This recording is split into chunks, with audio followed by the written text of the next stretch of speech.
أعوذ بالله من الشيطان الرجيم. بسم الله الرحمن الرحيم.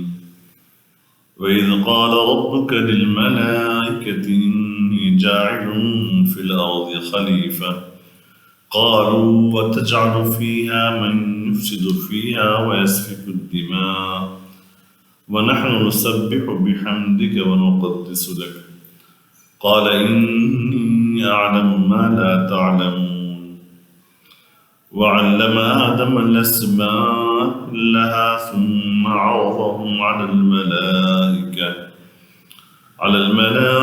فقال أنبئوني بأسماء هؤلاء إن كنتم صادقين قالوا سبحانك لا علم لنا إلا ما علمتنا إنك أنت العليم الحكيم۔ اور اس وقت کو یاد کیجیے جب آپ کے پروردگار نے فرشتوں سے کہا کہ میں اس روئے زمین پر اپنا خلیفہ بنانا چاہتا ہوں۔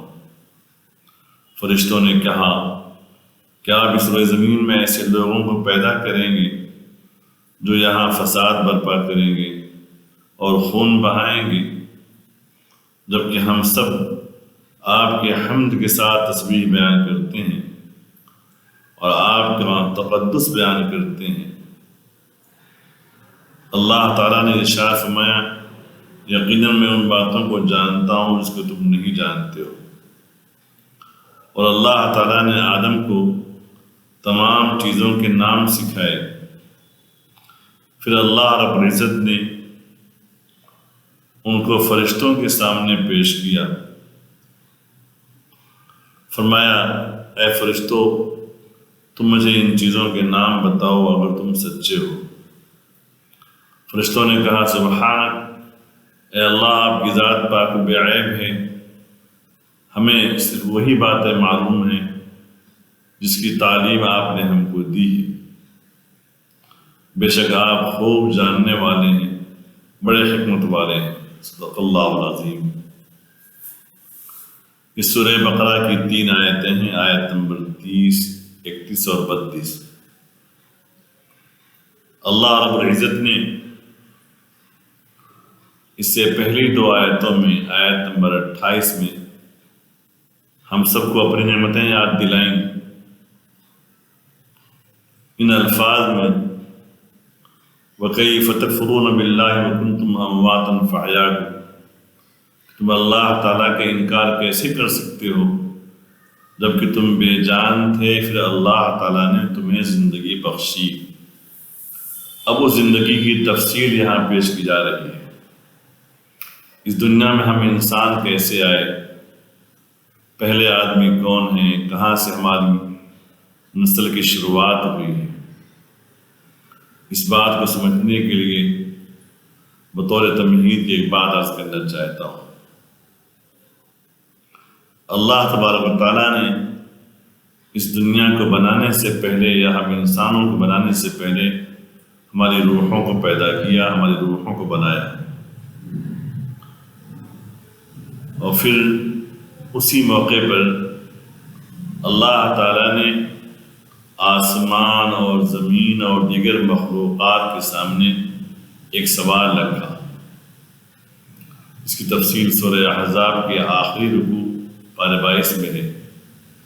اِنَّا عَرَضْنَا الْأَمَانَةَ عَلَى السَّمَاوَاتِ وَالْأَرْضِ وَالْجِبَالِ فَأَبَيْنَ أَنْ يَحْمِلْنَهَا وَأَشْفَقْنَ مِنْهَا وَحَمَلَهَا الْإِنسَانُ، کہ بے شک ہم نے امانت کو پیش کیا آسمانوں پر اور زمین پر اور پہاڑوں پر۔ آسمان بھی بہت بڑی مخلوق ہے، زمین بھی اللہ تعالیٰ کی مخلوقات میں عظیم مخلوق ہے، اور پہاڑ بھی۔ فَأَبَيْنَ أَنْ يَحْمِلْنَهَا، ان تمام نے اس کو اٹھانے سے انکار کر دیا اور سب خوف زدہ ہو گئے، ڈر گئے، لیکن انسان نے اس کو اٹھا لیا۔ وَحَمَلَهَا الْإِنسَانُ إِنَّهُ كَانَ ظَلُومًا جَهُولًا، بے شک انسان اپنی فطرت میں بہت بڑا ظالم ہے اور بہت بڑا جاہل ہے۔ یہ آیت کریمہ ہمارے سامنے ہے۔ اس آیت میں لفظ امانت کا جو تذکرہ ہے وہ امانت یہی ہے، خلافت عرضی۔ امانت جملہ شریعت کے احکام، اللہ اور اس کے رسول کا فرمان، حلال و حرام، عبادات، دیگر چیزیں۔ گویا اللہ تعالیٰ نے پہاڑوں کے سامنے، زمین کے سامنے یہ بات پیش کی کہ ہمارے جو احکام ہیں، کیا ان احکام کے مطابق تم زندگی گزارنا پسند کرو گے؟ ہم جو احکام دیں ان احکام کو تم دنیا میں نافذ کرو گے، اپنی ذات پر بھی اور دیگر لوگوں پر بھی؟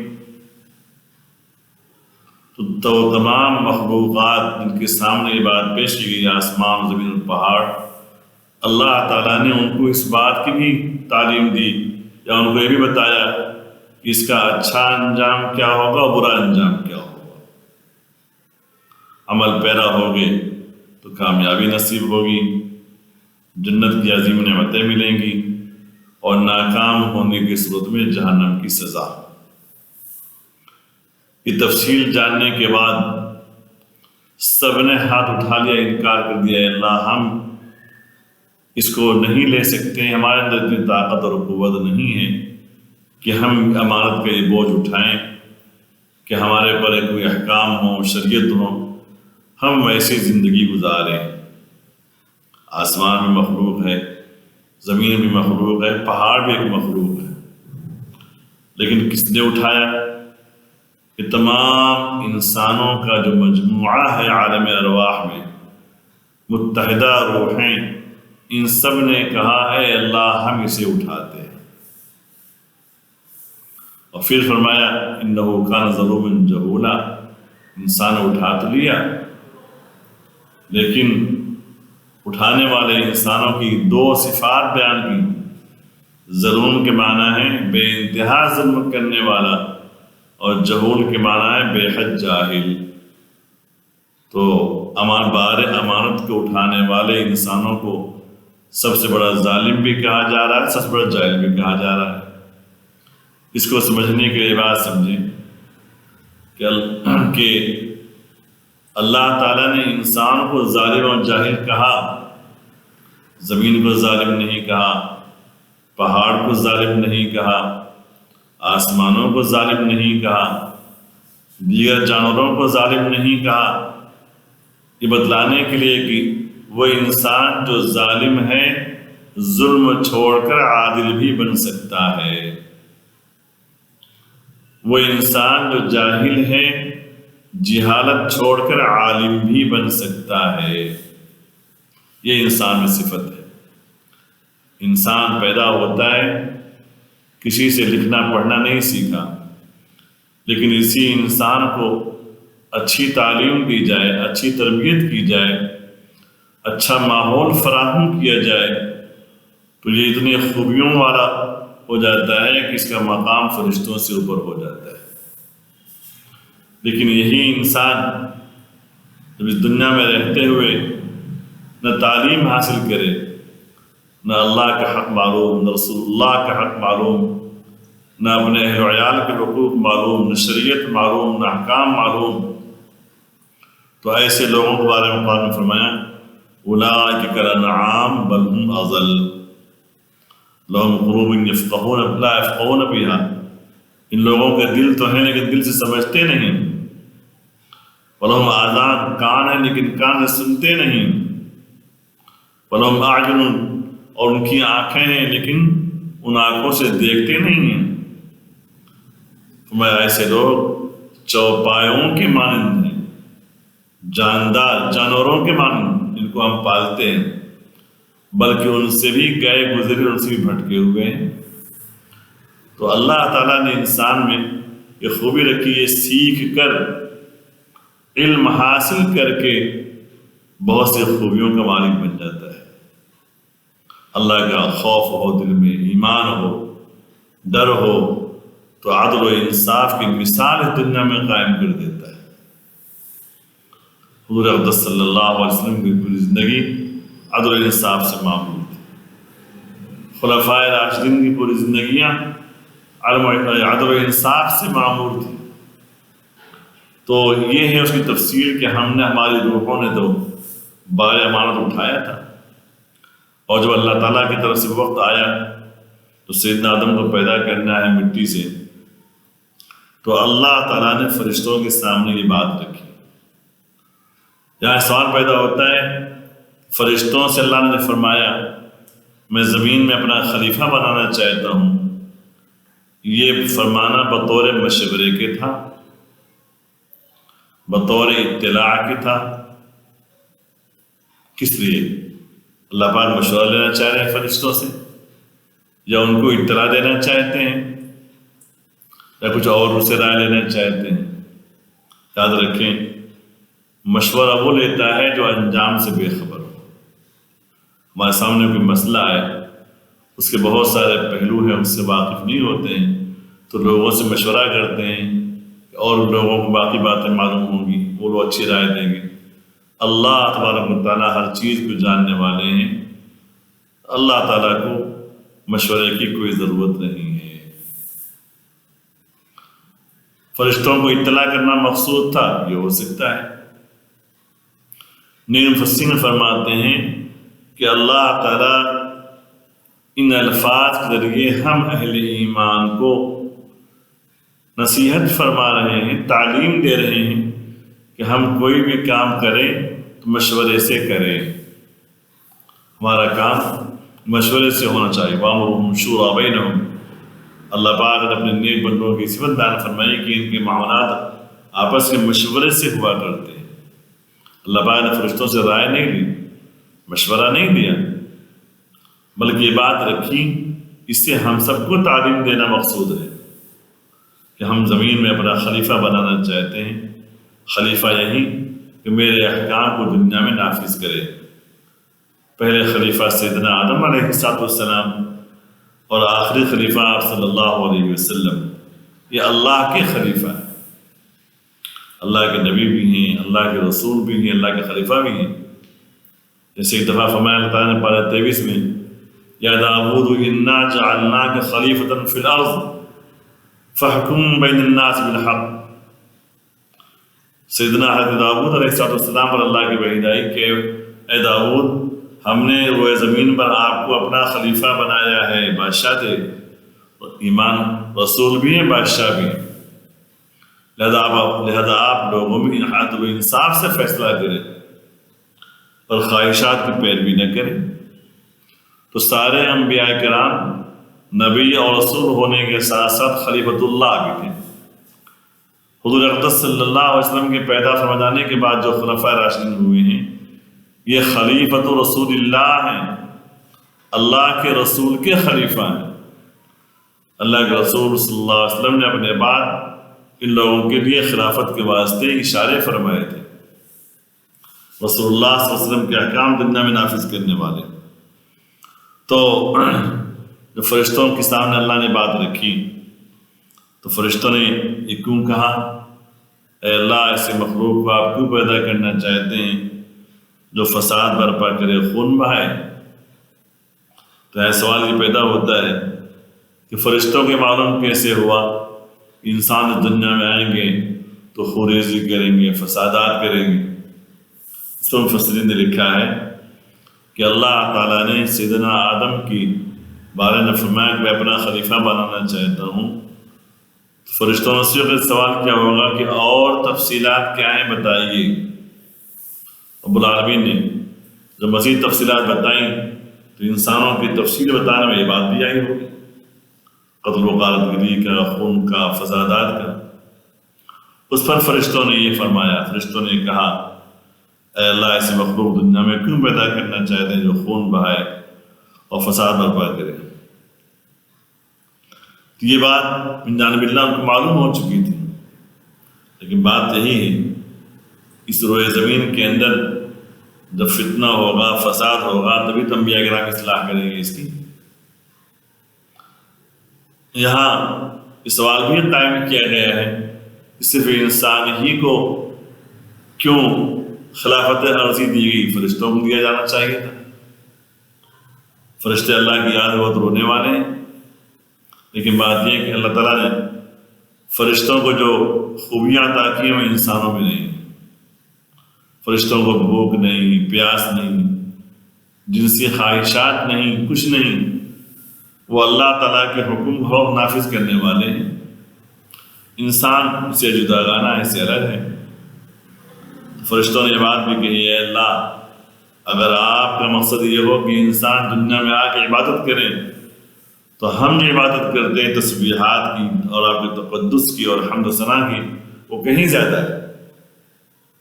ہم تو اس کے لیے کافی ہیں، جبکہ ہم تمام فرشتے تسبیح بیان کرتے ہیں آپ کی حمد کے ساتھ۔ ارے الحمدللہ، سبحان اللہ، سبحان اللہ کا بحمدہ، سبحان اللہ العظیم، اور اے اللہ ہم آپ کا تقدس بیان کرتے ہیں۔ پھر رب العالمین نے فرمایا کہ میرے فرشتوں، جو کچھ میں جانتا ہوں تم نہیں جانتے ہو۔ سیدنا آدم علیہ السلام کی پیدائش کی گئی، جیسا قرآن کریم میں بار بار یہ بات آئی ہے، خلقنا الانسان من صلصال كالفخار وخلق الجان من مارج من نار فبأي آلاء ربكما تكذبان۔ ہم نے انسان کو پیدا کیا من صلصال كالفخار، کھنکنے والی مٹی سے، بجنے والی مٹی سے، اور ہم نے جنات کو پیدا کیے من مارج من نار، آگ کی شعاعوں سے اور آگ کی لپٹوں سے پیدا کیا۔ تو انسانوں کی تخلیق مٹی سے ہوئی ہے اور جنات کی تخلیق آگ سے ہوئی ہے۔ تو فرمایا کہ رب العالمین نے جو کچھ میں جانتا ہوں تم نہیں جانتے ہو۔ اگر سارے کے سارے انسان نیک ہوتے تو فرشتوں کو آنے کی ضرورت تھی، مگر نبیوں کو آنے کی ضرورت ہی کیا تھی؟ وہ میں نیک اور برے دونوں طریقے سے ہیں۔ فرمایا وَعَلَّمَ آدَمَ الْأَسْمَاءَ، اللہ پاک نے تمام چیزوں کے نام سکھائے۔ اس وقت روئے زمین میں جتنی چیزیں موجود تھیں جن کا انسانوں سے سابقہ پڑ سکتا تھا، دسترخوان کی ضروریات ہے، زراعت کی آلات کی ضرورت ہے، باغبانی کی ضرورت ہے، اس کے آلات کی ضرورت ہے۔ تو اس طریقے سے وہ سارے کی ساری ضروریات پیدا فرمائی رب العالمین نے۔ تو ساری ضروریات سامنے رکھ کر کے سیدنا آدم کو اس کا نام سکھایا۔ وَعَلَّمَ آدَمَ الْأَسْمَاءَ كُلَّهَا، اللہ پاک نے ہر چیز کے نام آدم کو سکھائے۔